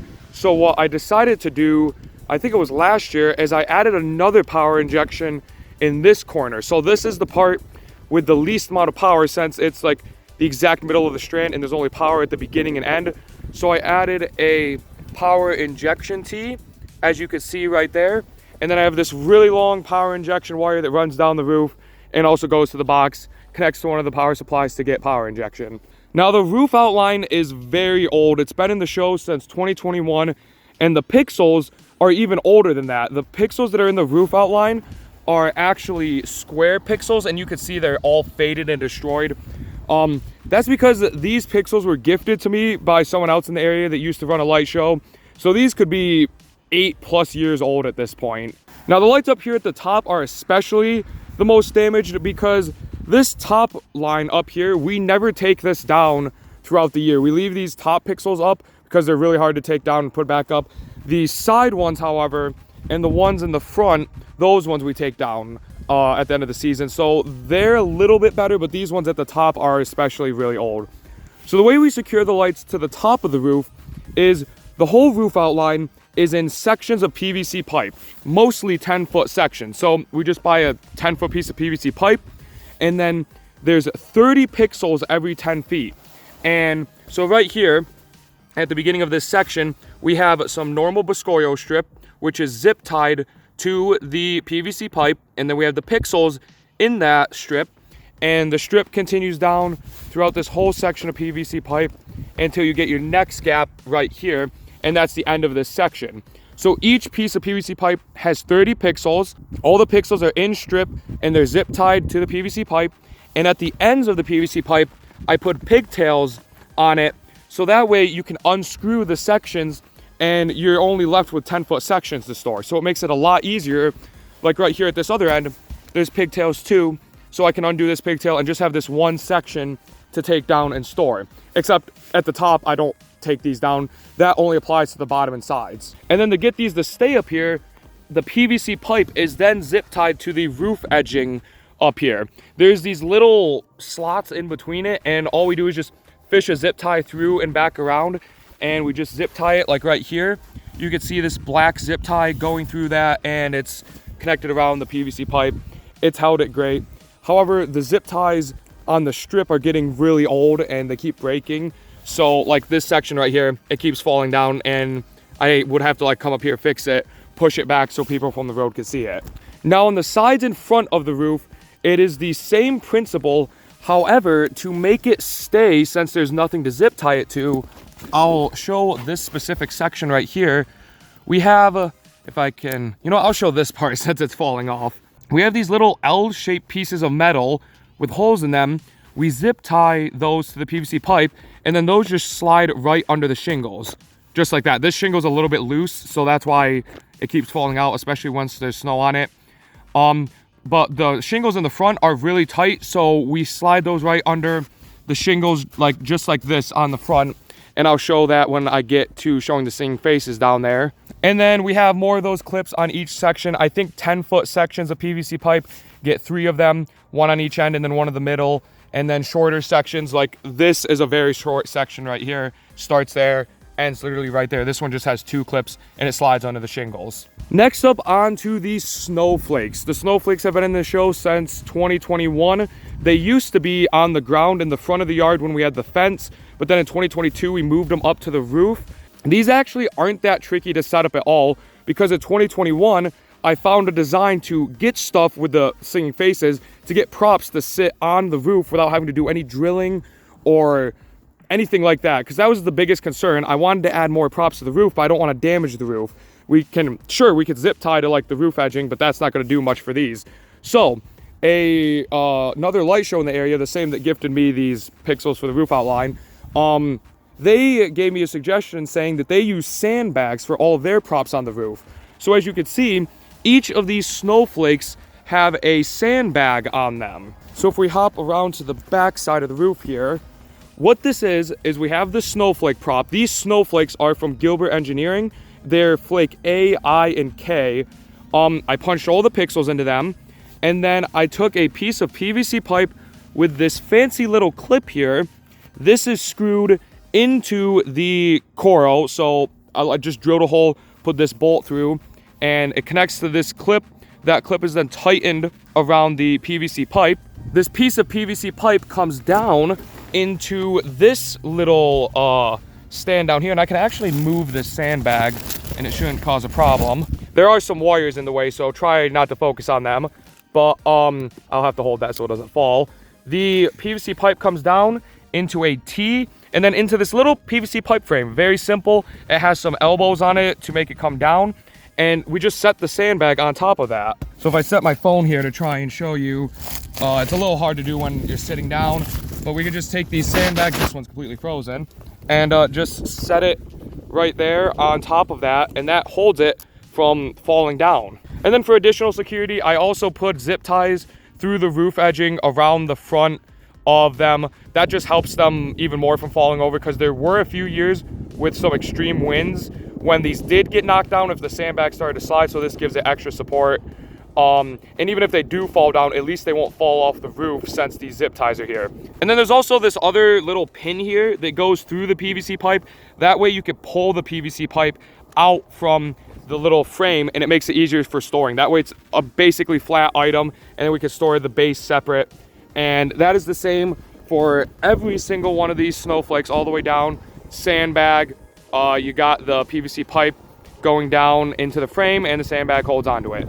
Now for the wiring of all the props up here, all of the snowflakes are grouped together and they have their own wiring, and then the moving heads have their own separate wiring. So right over here, I have this blob of cables all zip tied together that shoots down into a little bit of a mess, but then into the box. So it's the snowflakes take 3 separate ports. Those 2 are grouped on a port, these 2 are grouped on a port, and these 2 are grouped on a port. Depending on how close they are to this section is where the data line is. Like for this one, the data line starts here, shoots down and goes to the controller box, and then there's a cord chaining that one to this one. I think the data line probably starts at this snowflake for this one, chains to that one, and then over there probably starts with the second to last one since that's closest. So you'll see here there are 4 wires. 3 of them are the main data wires. So there's this flat wire, and then there's also this brown one. That's another data wire I use. It's an older kind. I think it's furnace wire. They're both 3-core 18 gauge. And then we have this, I think it's a 14 gauge, maybe a 16 gauge 2-core wire, if I can grab it with my gloves. Just this wire right here is a power injection wire, because each group of snowflakes need power injection. I could probably get 1 snowflake to run without power injection, but since they're in groups of 2 is too many to not have power injection. So I have this massive singular power injection wire. It comes up here, the wire comes up here, and it goes down to power inject that group, and then it shoots back, power injects this group, and then goes over and power injects that group. Now on to the moving heads. So there are 4 moving heads like I set up here, and there's 2 different types. The first types are the ones on the outside you'll see with no covering. There's one there, and then there's one over there, and then the other 2 are smaller moving heads, and these have coverings, and you can see these 2 right here. These 2 are from Temu. Yes, I said that right, Temu. They've held up fine so far, surprisingly. I have a whole video talking about them up here you can go check out, and these will also be in their own What the Prop video where I'll go more in depth on them. But they are not waterproof. They're not safe for outdoor use, so they had to be built like a little structure to keep them safe. However, these bigger ones, these are from eBay, and I bought them from a guy who bought them from eBay, and then he sold them to me after he didn't need them anymore. These have been awesome.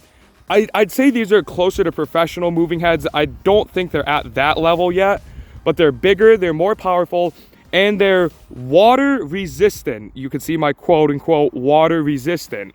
At least that's what I thought at first. They said water resistant. I'm like, there's no way, I don't trust it. But I've done a whole bunch of testing and they were doing fine in the rain. So I put them up here. They've lasted almost 2 months now. I'd say a month and a half up here on the roof in snowy conditions, windy conditions, downpouring rain, and they have held up amazingly well. They've had snow buried up to about this high sitting on the roof after a snowstorm, and when I kick it on, it pushes the snow off. It is run amazingly. Both of them, this one and the one at the other end, have done that, so I'm very grateful for how well they worked, because since these ones are so big, building a housing for them would be nearly impossible. So let's talk about wiring for them. They are on 2 separate universes up here. This moving head and this moving head right here are linked together, and then those 2 moving heads are linked together. Now, if you know anything about DMX, you can send the signal down Cat5 or better cables, and since there's so many wires in Cat5 cables, you could send multiple universes down one cable. So over here, it is this black cable right here. This is an Ethernet cable. It's a Cat5 cable.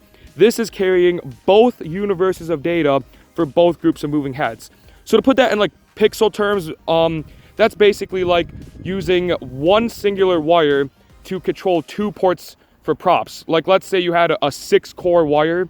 It's basically doing that to control 2 props off of one cable. So a single Ethernet cable comes up here, and then this is the weird cable I showed earlier that connects into the F16 V3 with 2 different plugs. It then has on the end, which you could kind of see in here a little bit, it has the orange plug, the orange DMX plug on one side, and then it has the blue plug on the other side.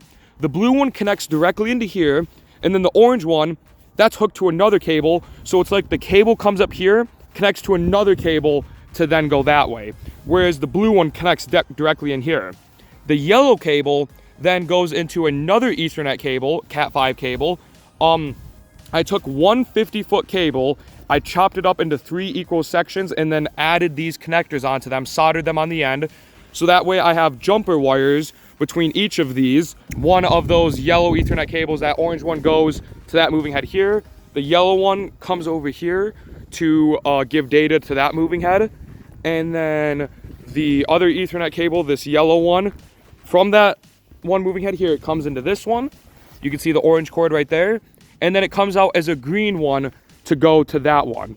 So again, these 2 moving heads are linked on one universe. They're not connected to those.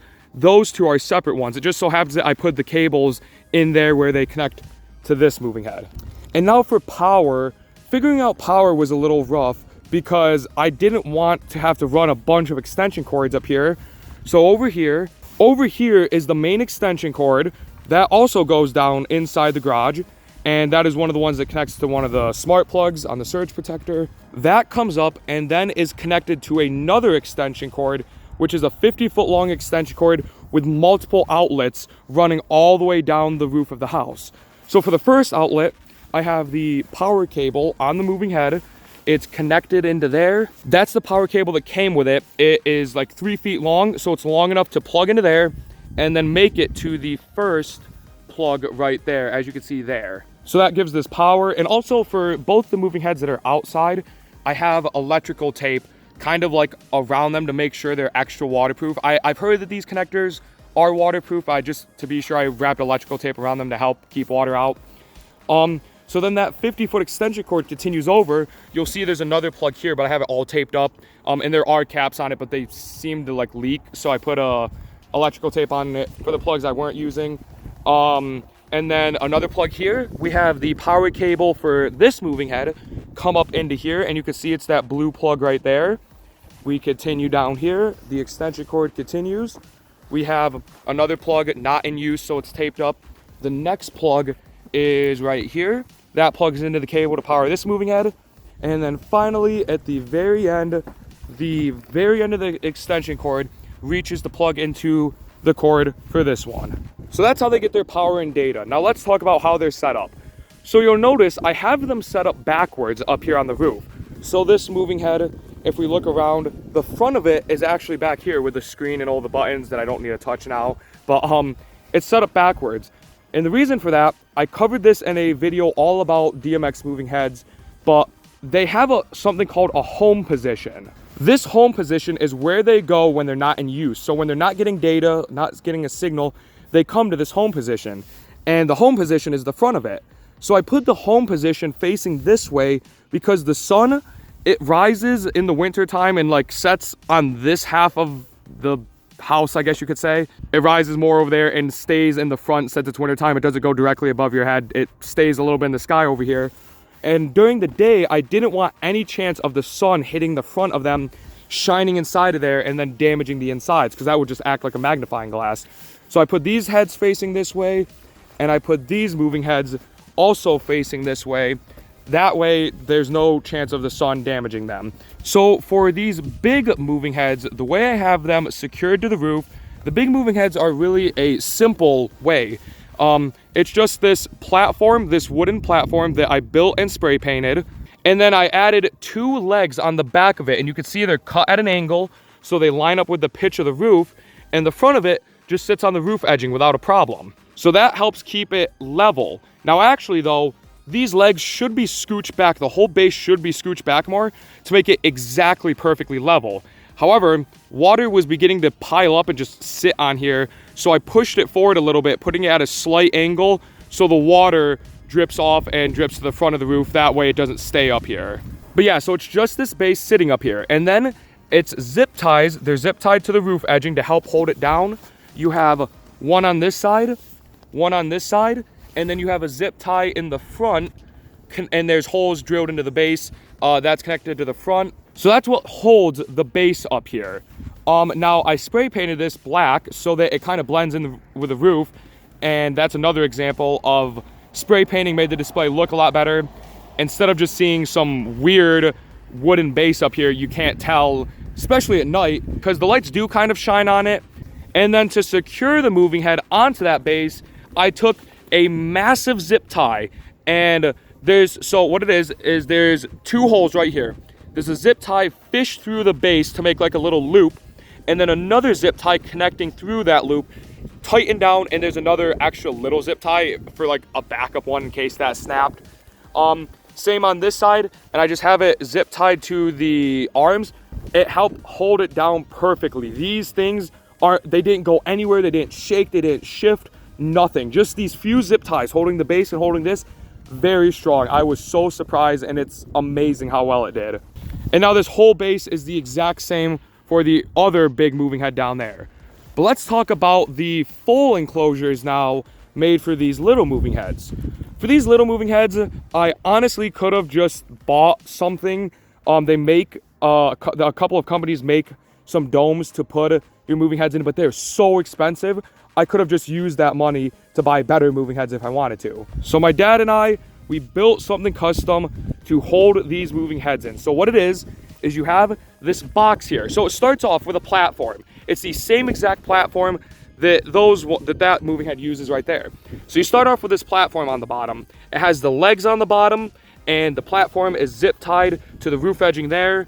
It's zip tied in the front, zip tied on that side. So you start off with that same platform. Then inside on the corners, I'm not sure how well you could see, especially because of the reflection, but there is a part of a 2x4 in each corner. It's cut in half, so it's really a 2x2. So there's a 2x2 in each corner, and then we have some flat boards just screwed onto each of those 2x2s to make a base with a wall now. So there's just a wall all the way around it. We siliconed all of that to make sure no water gets inside.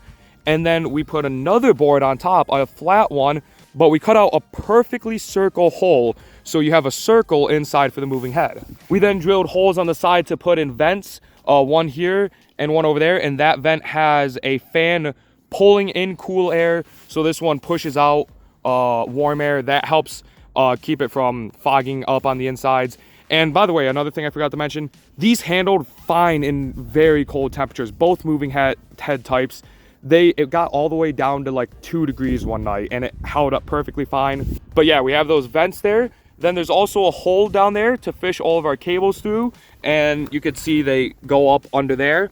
And then finally, we have this plexiglass dome that we bought from Amazon, and the dome had pre-drilled holes on the edges of it, so you could drill into something with very small screws it supplied. So we attached weather stripping between the edges of the dome here, because the dome, it comes down, but then it extends out a little bit. You could see this much of it extends this way.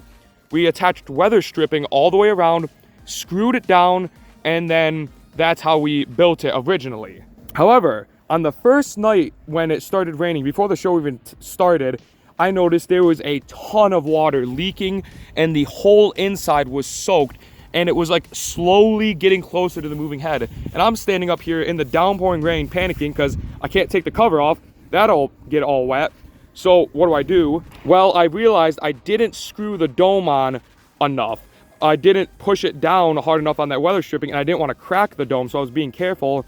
So I had to go and screw it down even more, and then I added duct tape all the way around it to keep it like even more protected, and that worked perfectly. No water got in after that. And now inside, to hold the moving head in place, we really don't need anything in there, but I decided to put holes on the bottom to fish zip ties around for extra security, just in case. You can see there's also like a permanent marker line down there. That's so I know exactly where to set the moving head inside, so that way when it's spinning, it doesn't hit itself on the edge of the dome. It's right in the middle. And then that little controller box, that's just a fan speed adjustment, but I can't access it to change it, so I just put it on max speed, and then when it turns on, it just turns the fan on max speed. Now, the way we got the moving heads up here, because that was a little tricky, we transported all the bases up here first without the moving heads in them, basically just by carrying it up a ladder. Nothing fancy, just walking up a ladder. Then we carried the little moving heads up a ladder, which was very easy, didn't have any problems with that. And then when I was up here, the dome was off of this build, so it was just this circle.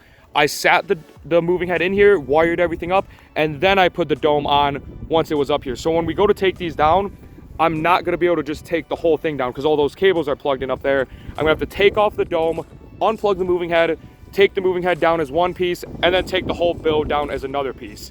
And when I take it down, I'll be taking it apart to show you the insides even more in a separate video all about these moving heads. Now the big moving heads, these things are so heavy, so it was impossible to carry them up a ladder with one hand and also hold onto the ladder so you don't fall down, because it's a high distance up here. So I had to tie it upside down to a rope. I got up on the roof, and then I had some family members down on the ground helping guide it up while I pulled the rope up. It was really a goofy thing. It probably wasn't the best idea, but we got them up here. I'm not sure how I'm gonna get them down. Probably the same process once I'm done recording all these videos. But that is the entirety of how everything works up here on the roof. Now I'm gonna go down to the singing faces, which are basically the same build as the snowflakes. Okay, and now that I'm right here, I can quickly show you the singing faces along with the roof outline from the front section. So these singing faces are the 36-inch singing faces, all from Boscoyo Studio. I have a red one, a green one, and a blue one, and they're identical to how the snowflakes are built, to hold them up on the roof at least. So what we have is there are some screw holes right here and all the way down to put whatever mounting you want. Those screw holes came with them. And I took a flat piece of metal, which you can kind of see going up along the back side of it. That is zip tied to the front of it on both sides. There's one of those metal bars on both sides. And when it gets to the bottom, I bent it at more than a 90-degree angle so that it lines up with the pitch of the roof. That then goes into a PVC frame, just like the ones for the snowflakes. That frame sticks back a little bit, and then the sandbag sits on that frame. The only difference is the singing faces aren't attached to anything else. So if the sandbag stops working, these will fall off the roof, but I've never had a problem with them down here. And it's the same for all of the singing faces. And then for the roof outline in the front, you'll also see that the roof outline is falling apart down there. The gutter is catching it because it's falling off down there. On the front side of things, we actually had to use a different type of clip since we were running out of the metal clips. We just have a plastic clip right here The PVC pipe is zip tied to that clip, and then that clip just simply slides under the shingle. You can see that right there. Doesn't damage anything. It's worked great. It allows us to not have to screw into the roof.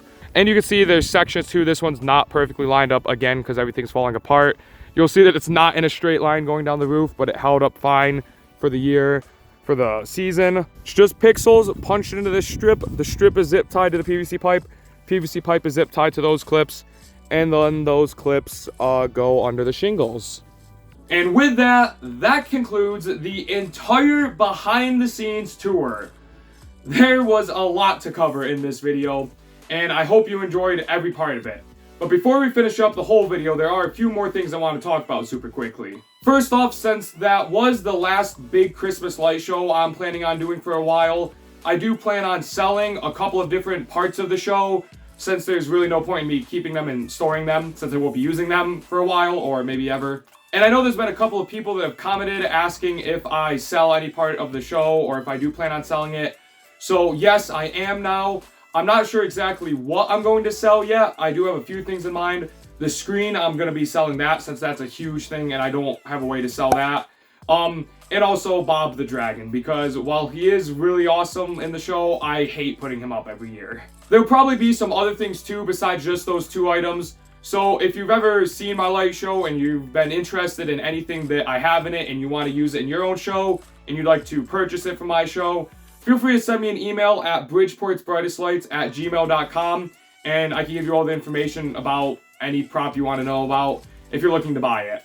The only thing is that I'll say ahead of time, I will not be shipping anything because I don't want to deal with trying to package up giant props and send it across the country. So if you do want to buy something and you're not local, you will probably have to drive to the show to pick it up. Whether that's with a U-Haul or a pickup truck, I don't know. But the show is located near Central New York. So if you're in that area and you are interested in any part of the show, feel free to send me an email.